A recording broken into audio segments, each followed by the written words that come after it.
السلام عليكم ورحمة الله وبركاته. ازيكم يا جماعة، عاملين ايه؟ يا رب تكونوا بخير.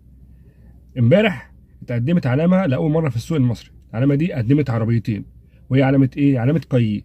العلامة الثانية قدمت عربيتين، كايي اكس 3 برو وكايي اكس 7. العربيتين دول الأولانية الاكس 3 برو اتقدمت بفئتين، أول فئة بسعر 945 والفئة التانية بسعر 990. أما الاكس 7 هي عربية 7 راكب 7 مقاعد، دي اتقدمت بسعر 1.395، يعني 1.400,000. هنتعرف الاول مع بعض على مواصفات العربيتين. اول عربيه فيهم هي كايي اكس 3 برو، دي بتيجي بفئتين. اول فئه سعرها 945,000 والفئه الثانيه سعرها 995,000 اللي هي التربو. بيكون فيها الموتور في اول فئه موتور 1500 سي سي تنفس طبيعي 118 حصان 143 نيوتن مع نقل حركه سي في تي. الفئه الثانيه بيكون فيها موتور 1500 سي سي تربو 156 حصان 230 نيوتن مع فتيس سي في تي برضه. الفرق بين الفئتين ان التربو بتزيد بيكون فيها كاميرات 360 درجه مع شاحن وايرلس مع فتحه سقف بانوراما، اما الفئه الاولى فبيكون فيها فتحه سقف عاديه وفيها كمان مرايات ضم. من اول فئه موجود 2 ايرباج ومياس ضغط الاطارات، وموجود فيها برضو مساعد سواق المرتفعات ومساعد هبوط المنحدرات، وموجود فيها كمان الاي بي اس والاي بي دي والاي اس بي. ده بالنسبه للكايي اكس 3 برو. اما الكايي اكس 7 برو فهي بتنزل بفئه واحده بس بسعر 1,395,000.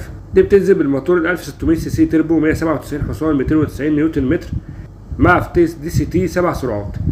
العربيه دي يا جماعه نفس المنظومه دي اللي موجوده في تيجو 8 برو، نفس المنظومه بتاعت تيجو 8 برو. موجود فيها كرسي السائق والكرسي الراكب الامامي الكهرباء، وموجود فيها كمان فتحه سقف بانوراما مع شاشه وسائل 15 بوصه فيها ابل كار بلاي واندرويد اوتو مع لوحه عداد 12 بوصه وشاحن وايرلس واضواء محيطيه 64 لون. والفوانيس بتكون ال اي دي قدام وورا، والجنط بيكون 20 بوصه، والفرش من جوه بيكون جلد النابه الفاخر، فرش جلد حلو جدا مع كاميرات 540 درجه مع حساسات الركن الاماميه والخلفيه. موجود فيها 6 ايرباج والاي بي اس والاي بي دي والاي اس بي ومثبت سرعه تكيفي. بعد ما عرفنا مواصفات العربيتين يا جماعه، العربيات دي قريبه جدا من العربيات الثانيه، مش بعيد تكون نسخ منها. اول حاجه لازم تعرف ان علامه كايي اصلا شركه شيري واخده منها 50%، يعني شركه شيري مالكه ل 50% من اسهم شركه كايي، فالعربيات تشبه عربيات شيري.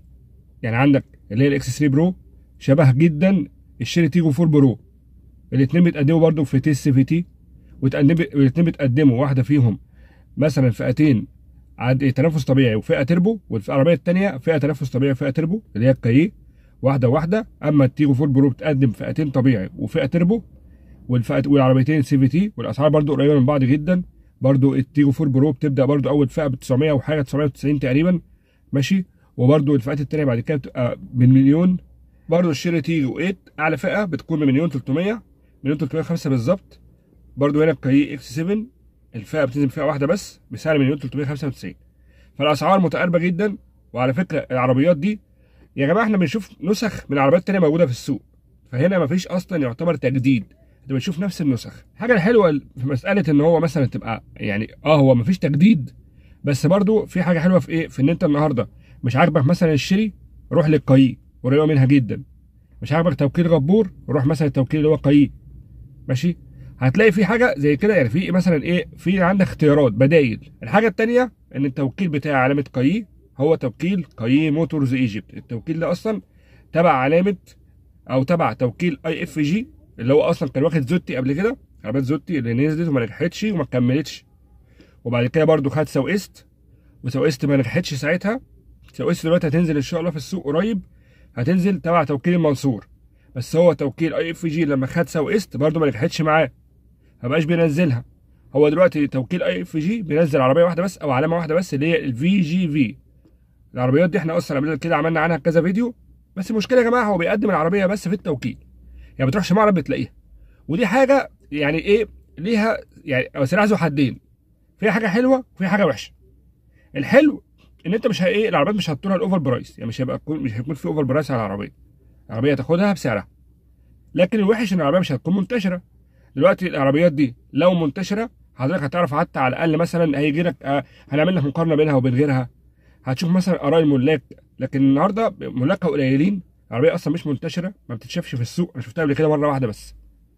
فهل هل توكيل كايي ايجيبت هيعمل بالظبط زي اي اف جي؟ اكيد طبعا هيعمل زيها لانه اصلا تبع المجموعه دي، هو تبع مجموعه اي اف جي، فهو اكيد هيعمل ايه؟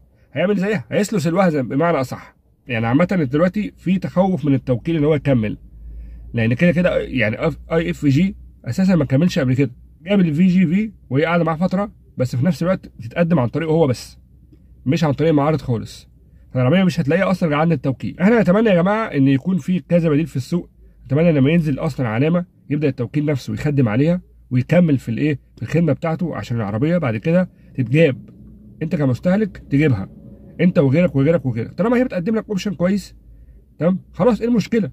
احنا برضو عايزين نسمع رايكم ايه. هل انت شايف ان العربيه دي والله هتركن على الرف جنب ايه، جنب زوتي وسوقستي والكلام ده كله مع التوكيل القديم؟ يعني زي ما قلنا سوقستي لسه هتنزل تبع توكيل جديد، فخلينا في زوتي. هتركن على جنب مع زوتي، ولا بالنسبه لها برضو لا هتنجح؟ بس كده، لايك وشير وسبسكرايب، ونتقابل ان شاء الله مع فيديو تاني، والسلام عليكم ورحمه الله وبركاته.